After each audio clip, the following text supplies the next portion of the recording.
Ini bukan rekaman film, bro. Ini wajah asli Amerika yang lagi mengamuk di Los Angeles. Sebuah negara yang lahir dari imigran, kini justru merobek diri sendiri demi usir imigran. Siap-siap karena ini bakal bikin kalian mikir, sebenarnya siapa yang munafik di sini? Percaya gue, ini jauh lebih parah dari yang kalian bayangkan. Kenapa sih tiba-tiba ribut? Kok tiba-tiba nyerbu imigran? Ini bukan kejadian dadakan, bro. Ada benang merah panjang yang harus kita tarik. Dan semua ini nggak bisa lepas dari pemerintahan Donald Trump di masa lalu. Ingat kan bagaimana di era Trump, retorika America First itu digembar-gemborkan? Slogannya, Make America Great Again, itu sering diartikan sebagai upaya untuk memprioritaskan warga AS asli di atas segalanya, termasuk imigran. Akar masalahnya ada di sini, bro. Tapi coba pikirin ini, bro. Amerika itu sekarang sibuk banget ngusir imigran sampai kerusuhan pecah di mana-mana. Padahal siapa sih suku asli Amerika? Mereka itu adalah Native Americans, suku Indian. Yang sekarang terjadi justru adalah ironi kejam. Amerika yang tanahnya dulunya milik suku asli malah menghabisi mereka, merampas tanah mereka. Dan sekarang orang-orang yang notabene-nya juga imigran dari berbagai negara dan benua malah ngusir imigran lain. Jadi secara harfiah, semua orang di Amerika itu harusnya adalah imigran. Ini adalah kemunafikan level dewa yang bikin gue muak. Pertama, perang dagang dan tarif gila-gilaan. Trump itu sibuk perang tarif sama China, bahkan sama sekutu-sekutunya sendiri. Kebijakan ini katanya buat melindungi industri dalam negeri. Tapi dampaknya, ekonomi global jadi goyah. Banyak perusahaan multinasional yang tadinya berinvestasi di AS mulai mikir ulang. Ini menciptakan ketidakpastian ekonomi yang bikin rakyat resah. Kedua, kebijakan imigrasi yang brutal dan penolakan pelajar asing. Di era Trump, kita lihat banyak kebijakan imigrasi yang sangat keras. Apa aja sih kebijakan Trump tentang imigran ini?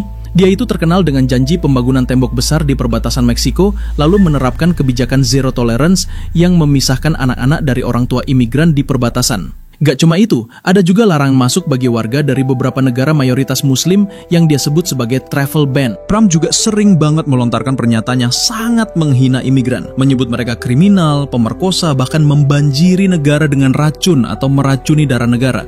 Narasi ini gak cuma di level retorika, bro, tapi diimplementasikan lewat lembaga penegak hukum. Di sini kita bicara tentang IC, bro. IC itu singkatan dari US Immigration and Custom Enforcement, sebuah badan penegak hukum federal di bawah Departemen Keamanan Dalam Negeri Amerika Serikat. Tugasnya, ya salah satunya menangkap dan mendeportasi imigran yang dianggap ilegal di dalam negeri Amerika. Di era Trump, IC ini jadi sangat agresif, melakukan penangkapan di mana-mana. Mereka menggerebek rumah-rumah tanpa peringatan, bro. Bahkan sekolah sampai rumah ibadah pun mereka sikat. Tanpa ampun, mereka langsung memisahkan anak-anak dari orang tuanya, menciptakan trauma yang gak akan pernah sembuh. Yang lebih parah lagi, bro, banyak dari yang ditangkap itu bukan penjahat berat. Banyak dari mereka adalah imigran tanpa dokumen resmi yang hanya overstay visa atau tidak punya ID resmi. Tapi mereka ini sudah tinggal dan kerja bertahun-tahun di Amerika. Mereka punya anak yang lahir di sana, punya rumah dan sudah membangun kehidupan yang stabil. Hidup mereka hancur dalam semalam hanya karena pelanggaran administratif, bukan kejahatan berat. Ini kekejaman yang tidak bisa ditoleransi. Bu, bayangin ini, bro. Ada seorang ibu, imigran, setiap pagi dia antar anaknya ke sekolah. Anaknya lahir di Amerika, otomatis punya kewarganegaraan Amerika Serikat. Pulang sekolah, anaknya ini nggak menemukan ibunya lagi. Sang ibu baru saja ditangkap oleh petugas IC dan langsung dideportasi. Anaknya hidup sendirian, padahal dia warga negara Amerika. Ini bukan cerita fiksi, bro. Ini realita kejam yang terjadi di bawah kebijakan itu. Narasi yang dibangun, imigran itu ancaman, pencuri pekerjaan dan beban negara. Nah, ketiga, peningkatan retorika nasionalisme ekstrim dan polarisasi politik. Dengan kebijakan dan narasi ini, sentimen nasionalisme ekstrim dan kebencian terhadap orang asing makin subur. Masyarakat jadi terpolarisasi. Sebagian merasa Amerika direbut oleh imigran, padahal mereka sendiri tahu bahwa Amerika itu dibangun oleh imigran. Kebencian ini makin lama makin menumpuk, mendidih dan menunggu pemicu untuk meledak jadi kerusuhan fisik, seperti yang kita lihat sekarang di Los Angeles. Ini adalah hasil dari narasi yang terus-menerus disemai. Imigran adalah musuh. Jadi ketika lo tanya kenapa tiba-tiba ribut dan nyerbu imigran, jawabannya adalah ini adalah rentetan kebijakan dan retorika beracun yang sudah dibangun bertahun-tahun.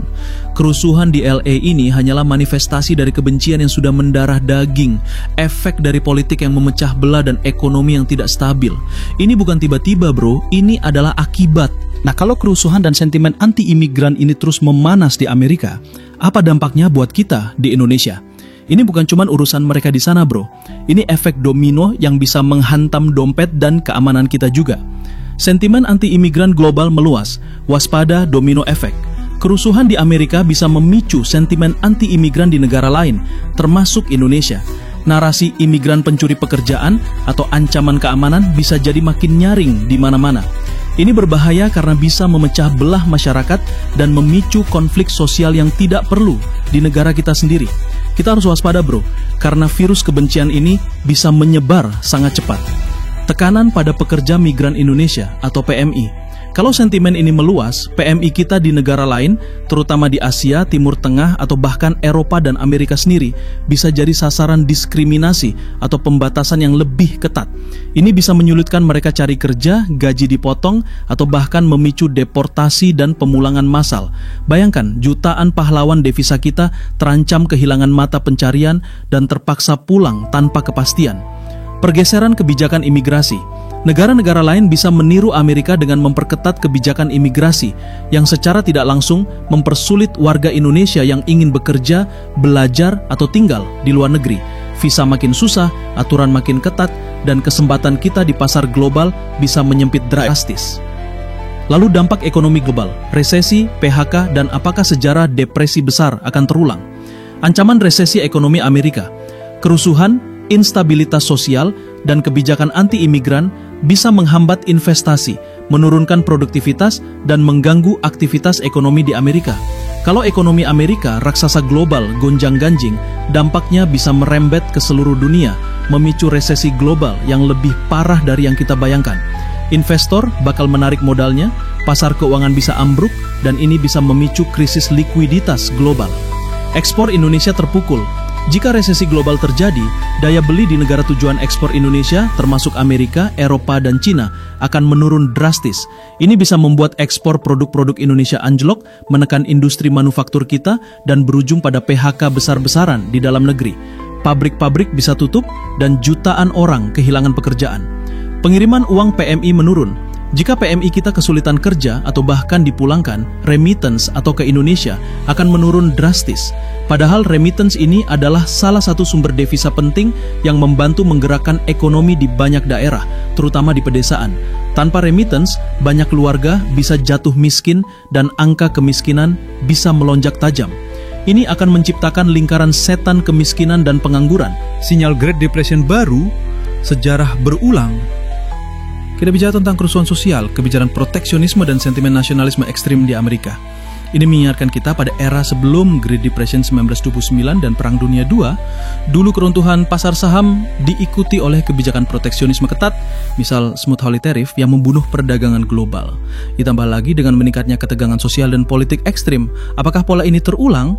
Hari ini kita lihat sentimen anti-imigran, ancaman perang dagang, ketegangan geopolitik, Timur Tengah, Ukraina, Laut Cina Selatan, dan isu polarisasi di Amerika yang sangat parah. Ini bukan cuma kebetulan, bro. Ekonom-ekonom dunia mulai bertanya-tanya apakah kita sedang melihat sinyal awal dari depresi global baru. Coba bandingkan indikator. Angka pengangguran yang mulai naik di beberapa sektor, kepercayaan konsumen yang goyah, dan gejolak pasar saham yang tak menentu. Jangan-jangan kita sedang menuju jurang yang sama, di mana sejarah memang akan terus berulang, tapi kali ini dengan korban yang lebih banyak. Kita harus belajar dari masa lalu, atau kita akan mengulang kesalahan yang sama. Saat dunia menyoroti perlakuan Amerika terhadap imigran, isu-isu migrasi atau hak asasi manusia di Indonesia sendiri, misal perlakuan terhadap pengungsi atau isu pekerja migran asing di Indonesia, juga bisa jadi sorotan balik. Ini bisa jadi pedang bermata dua. Kita bisa menyuarakan keadilan, tapi kita juga harus siap dikritik dan introspeksi diri. Namun di tengah semua ini, Indonesia justru punya posisi unik. Di saat negara adidaya sekelas Amerika justru sibuk ngusir dan nolak imigran di kandang sendiri. Dengan alasan macam-macam, Indonesia malah berwacana untuk menampung pengungsi dari konflik di ujung dunia. Contohnya pengungsi Palestina yang diusulkan oleh Pak Prabowo untuk diungsikan sementara ke Pangkal Pinang. Ini adalah bentuk konkret dari konstitusi kita yang mencita-citakan perdamaian dunia dan solidaritas kemanusiaan. Ini bukan cuma soal kebaikan, bro. Ini soal pilihan moral dan posisi geopolitik yang berbeda antara dua negara. Apakah Indonesia terlalu baik? Atau justru mereka yang tidak cukup manusiawi di tengah krisis kemanusiaan? Indonesia sebagai negara berpenduduk muslim terbesar dan negara demokrasi berkembang memiliki peran penting dalam menyuarakan isu kemanusiaan dan keadilan global. Kasus ini bisa jadi momentum bagi Indonesia untuk menunjukkan kepemimpinan dan moralitas di panggung internasional, atau sebaliknya, jika kita abai terhadap isu kemanusiaan, citra kita di mata dunia bisa luntur. Kita harus ambil sikap, bro. Ini adalah wajah sebenarnya dari kemanusiaan versus kepentingan politik. Jangan sampai kita menutup mata. Lalu, apa yang harus kita lakukan? Diam? Enggak, bro. Ini bukan cuma soal kerusuhan di Los Angeles, tapi soal cara kita melihat dunia. Mulai dari berpikir kritis terhadap narasi yang memecah belah, pahami bahwa manusia berhak mencari kehidupan yang lebih baik, dan terus desak pemerintah kita untuk punya kebijakan yang kuat. Jangan sampai kita jadi penonton pasif. Bersuara. Bagikan video ini. Menurut kalian, apakah Amerika munafik dan apakah Indonesia terlalu baik? Gue pengen banget denger suara kalian di kolom komentar. Sampai jumpa di video gue selanjutnya. Dan ingat, tetap kritis.